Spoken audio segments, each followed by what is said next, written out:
আল্লাহু আকবার, আল্লাহু আকবার।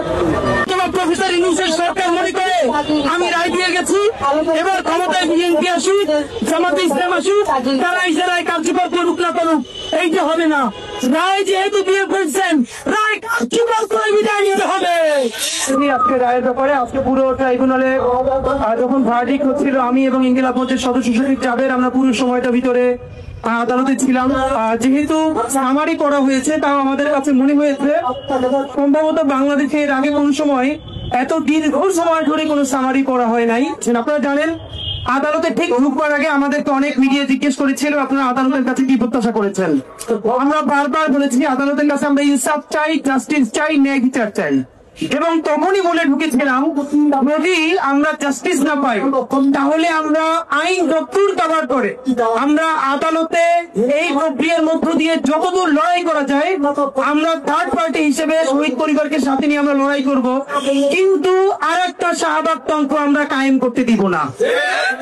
এবং যেই শাহবাগ তন্ত্রের মাধ্যমে 2013-তে যে বিচার চাই না ফাঁসি চাই বলে নাটক মঞ্চস্থ করে বাংলাদেশের জুডিশিয়ারি ধ্বংস করা হয়েছে, পরবর্তীতে সমস্ত নির্বাচন ব্যবস্থা ধ্বংস করে বাংলাদেশকে দিল্লির করদরাজ্যে পরিণত করা হয়েছে, আমরা অত্যন্ত ঝুঁকি নিয়ে, এটা আনপপুলার ওপিনিয়ন ছিল, তবু আমাদের বন্ধুদেরকে বলেছি আমরা শাহবাগে আসবো, যদি আজকে তার মৃত্যুদণ্ড নাও হতো তাহলে এখানে ব্রিফ করে বাসায় চলে যেতাম, আইনজীবীদের সাথে পরামর্শ করবার জন্য আমরা এখানে শাহবাগে অবস্থান করতাম না। গত 15 বছরে যে সমস্ত শিশু তার বাবা মাকে গুম হতে দেখেছে, এখনো যে শিশু বাবার বুকে নিয়ে ঘুরে, যে ঘুম থেকে আয়নাঘর থেকে কিছু মানুষ মুক্তি পেল, তার বাবারও মুক্তি পাওয়ার কোন সম্ভাবনা আছে কিনা, কিন্তু তার বাবার লাশটা পুক চিরে পাথর ঢুকিয়ে বঙ্গোপসাগরে ভাসিয়ে দেওয়া হয়েছে, তাকে তা বলাও যায় না। আমরা মনে করি 21শ শতাব্দীতে যতগুলো রাষ্ট্র হয়েছে প্রত্যেকটা জাতি রাষ্ট্রের জন্য আজকে বাংলাদেশ একটি নদীর স্থাপন করতে পেরেছে।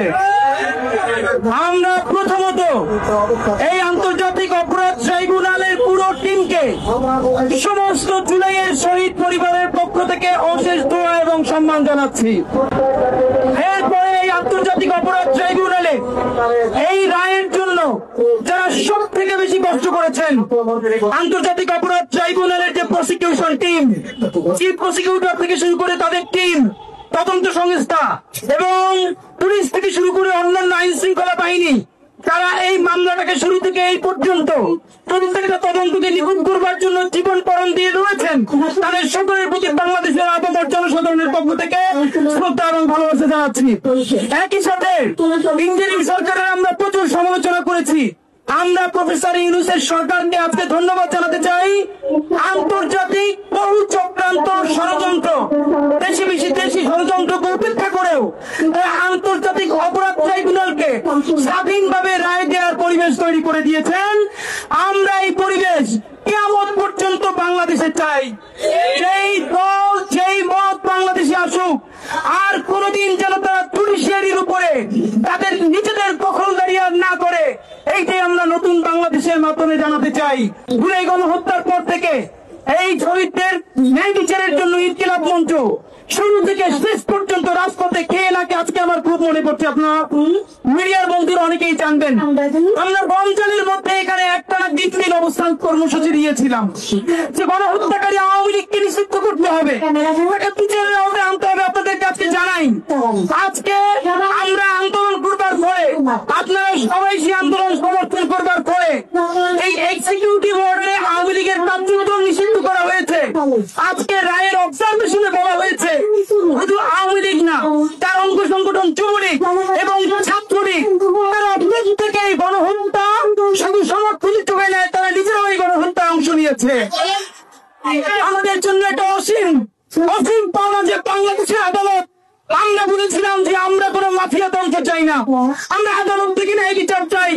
মহান প্রভু আল্লাহ তাআলার দরবারে অশেষ শুকরিয়া, আমরা আদালত থেকে বাংলাদেশের সেই সমস্ত শহীদ পরিবার যারা আজকে আমাদের দুই পাশে বসেছিল, তারা আজকে আদালতের রায় বলবার সময় অথরে কাঁদছিলেন।